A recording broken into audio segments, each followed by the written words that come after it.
Hi,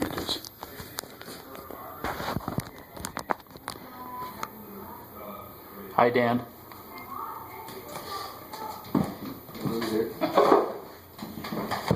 Okay, how are you? Good. How are you doing today? I'm good. Good. First question. How would you describe the life of an electrical engineer? That's an excellent question, Collin. The life of an electrical engineer is varied.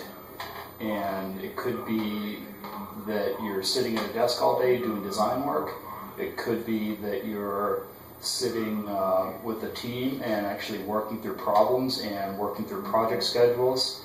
You could be interfacing with other people on your team, test people, support people, sales people. It's varied. Some days you're in the office, some electrical engineers are out of the office, they work out in the field, so you could be in a lab. It's varied, but every day is really all about solving problems. As an electrical engineer, your job is to basically take a problem and solve it, and it could have many different facets. It could be electrical design, circuit design, antenna design. There's a whole range of different fields.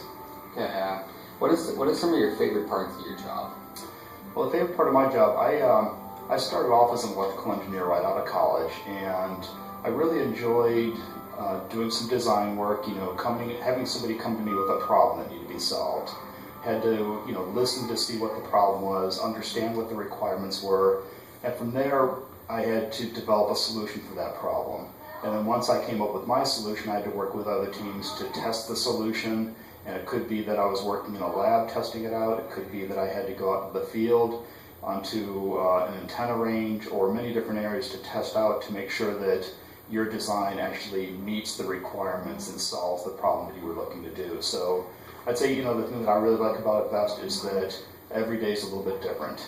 You could be sitting at your desk one day writing code, the next day you could be out in the field working with customers, proving out the solution that you deliver to them actually works and meets the requirement.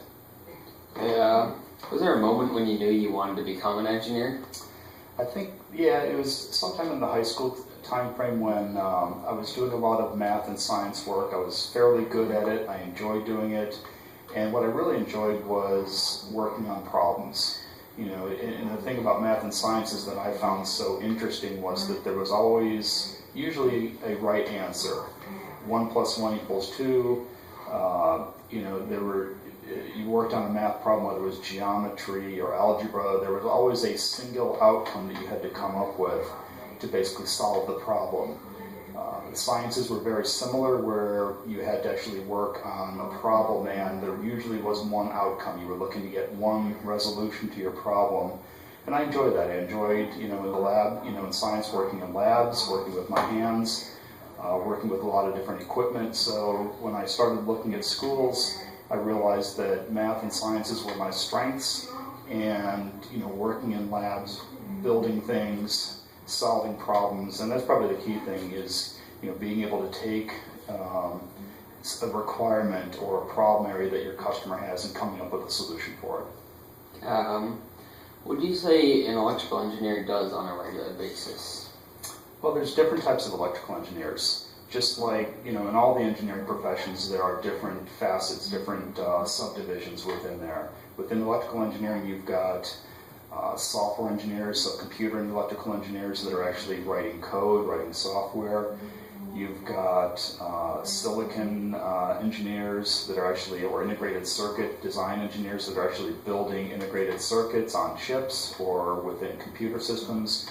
You've got antenna engineers, you've got communications engineers, so there's a lot of different ranges of jobs within electrical engineering. And it gives you, the profession gives you the opportunity to start off and figure out what you want to do. When I went into college, I really didn't know what I wanted to do within engineering or electrical engineering specifically. But as I looked around at the different courses, I realized that I really wanted to be more in the semiconductor area. So working with circuits and building integrated circuits on silicon wafers was what I really found out that I enjoyed doing. Probably because there's a lot of lab work with it, and I really enjoyed working in the lab. What would you say the hardest and or easiest part of being an electrical engineer is?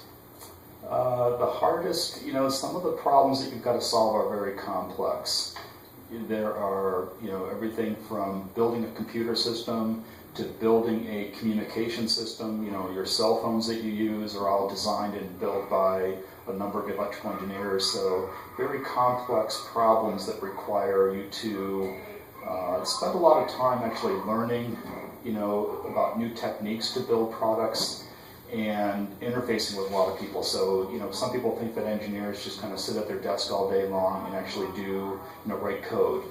Well, that's true for some engineers. A lot of engineers really need to get out and talk to, people in the field.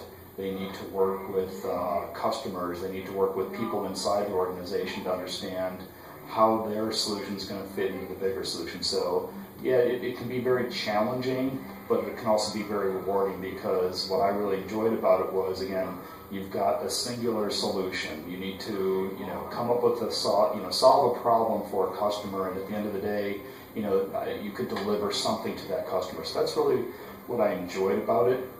It's very challenging, but at the same time, it's very rewarding to be able to deliver a solution to a problem. Thank you. You're welcome.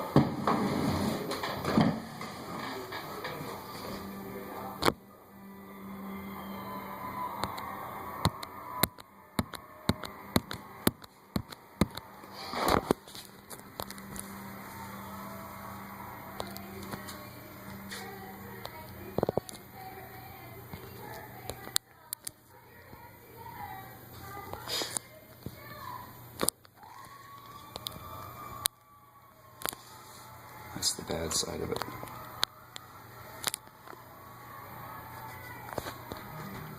Try it.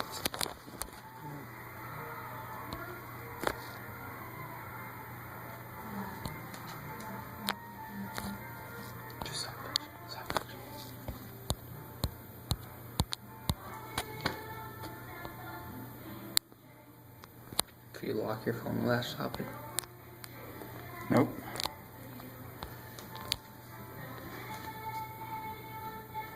I don't want to do anything else because then it won't stop right.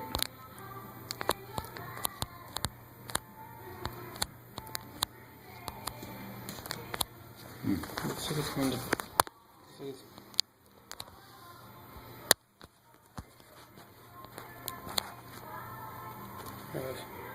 There it is. Yep.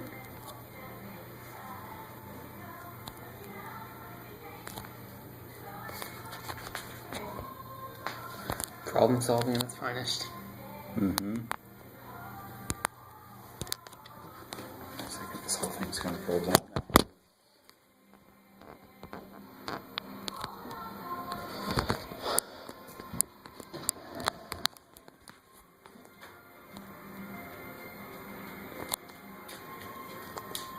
I had this problem happen the other day also.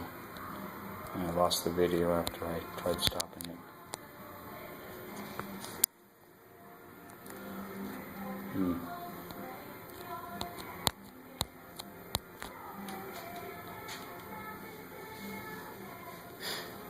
There it goes. Yep, there it is. Oops, no, starting again.